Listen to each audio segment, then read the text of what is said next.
देखो, ये सरकार युवाओं की भावनाओं से खेल रहा है। मैंने पहले दिन ही कहा था, जब ये प्रस्ताव आया, गवर्नमेंट ने ये प्रस्ताव लाया, होली की दिवाली खेल ली है, उसी दिन मैंने कहा था ये पॉलिटिकली ये है, एक राजनीतिक पहल है, ये समाधान नहीं है। क्योंकि राजनीतिक पहल के लिए कि मैंने लाया, ये सरकार कमिटेड नहीं है। अगर ऐसा होता तो प्रथम जब इस प्रस्ताव आता, आपने देखा इसी हाउस में, चूंकि आप जहां पूछ रहे हैं, हम सब लोग उस दिन निकले और बोले कि इस पे बहस होना चाहिए। इतना बड़ा इशू अपने पॉलिटिकल दल के नेताओं के बीच में अगर वाद विवाद ना हो, उनका बात रखा ना जाए प्लेटफॉर्म में, तो अनुचित है। और अनुचित रूप से ही सीधे सीधे लाए प्रस्ताव और सीधे मुख्यमंत्री प्रस्ताव लाते हैं और स्पीकर साहब पास करते हैं और ले जाते हैं। और अंततः देखो, जो होना था आज हो गया।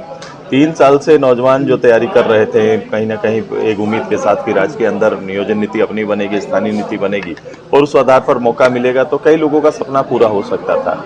लेकिन इन्होंने अनदेखी की और देखो आप फिर वापस आ गए हैं। अब फिर से कौन सा नया ड्रामा, कौन सी नई पॉलिटिक्स लेके आते हैं, हम इंतजार कर रहे हैं। बाहरियों की बात करें मुख्यमंत्री हेमंत सोरेन की, बाहरियों की वजह से झारखंड के अभ्यर्थी पॉलिटिकल ड्रामा है उनका पॉलिटिकल ड्रामा है। पूर्व में 40 साल के पूरे झारखंड मुक्ति मोर्चा के राजनीति को देख लो, जिस बात को बोल रहे हैं उसके इर्द गिर्द कौन लोग हैं और बाहरी का उनका कंसेप्ट क्या है। और अगर ऐसा है तो उनके हर कदम में वो चीजें दिखनी चाहिए, लेकिन ये चीज दिखाई नहीं देता है। चुनाव से पहले रामगढ़ में जो भी डेवलपमेंट नहीं हुआ था, तो आपको क्या लगता है आपके जीतने के बाद वहाँ पे रामगढ़ में हमें देखने के लिए मिलेगी उन्नति? रामगढ़ को हम लोग ने बनाया, रामगढ़ में बनाया है, इसलिए वहाँ बनाना है।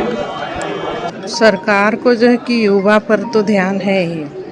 अब आगे हम लोग देख रहे हैं कि जो भी कैंसिल हुआ है तो किस कारण से कैंसिल हुआ है, उस पर मंथना की जाएगी। क्या इस सत्र में नई नियोजन नीति आएगी? ऐसा उम्मीद है, विचार हो। देखिए, जो भी चल रहा है उस पर सरकार को पूरी तरह से ध्यान है। अगर इस तरह का भ्रष्टाचार है तो उस पर भी हम लोग लगाम कसने के लिए सरकार जो है कि पूरी तरह से रेडी है। और भ्रष्टाचार कब नहीं हुआ है, पिछले सरकार में भी था और इस सरकार में जो भी है, तो उस पर हम लोग को ध्यान है। ने बोला कि मुख्यमंत्री हमारी बात नहीं सुनते। देखिए, उनकी अपनी ये है, सोच है। ऐसा तो मुख्यमंत्री जी सभी की बात को सुनते ही हैं।